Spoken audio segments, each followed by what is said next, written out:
Pathological Liberalism.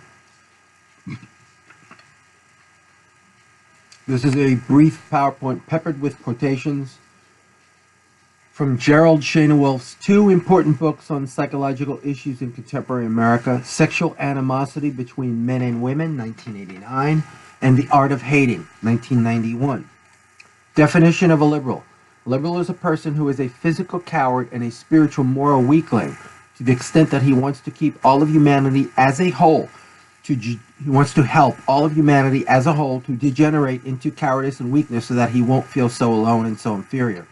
Liberals are people who are physically intimidated by everyone around them and spiritually weaker than everyone around them.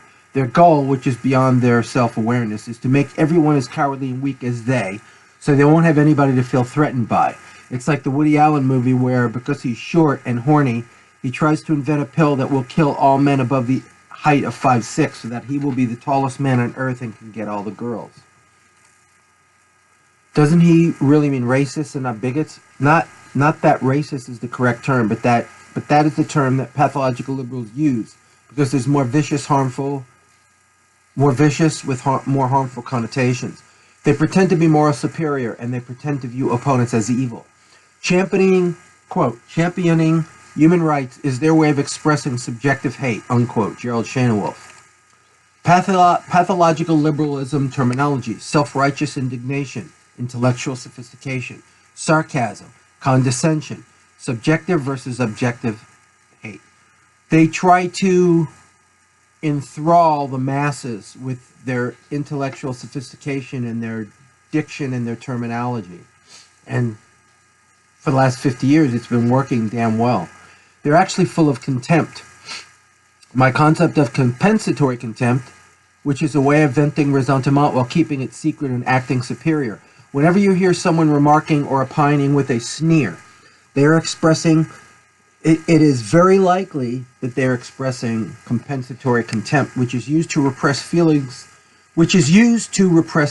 of inadequacy and inferiority, and hiding those feelings with a pose of the exact opposite, arrogance and condescension. Noam Chomsky's political statements, especially during the 80s, are laced with moments of contempt, especially when educating us, quote-unquote, about Israel. He must have been severely emotionally wounded during his stay on an Israeli kibbutz as a child. It seems he has been trying to get revenge for his little hurt against the entire nation of Israel for decades. You can see the same kind of contemptuous pose acted by Norman Finkelstein and Lenny Brenner when they foam up around the mouth talking about Israel. To someone who can understand this concept and therefore directly recognize it, can see very clearly that this person is hiding some truth that they are not strong enough or mentally healthy enough to recognize or deal with. Beware of people whose political arguments are laced with contempt. American society is terminally ill. It becomes more psychotic every day. Psychosis is expanding throughout the general population.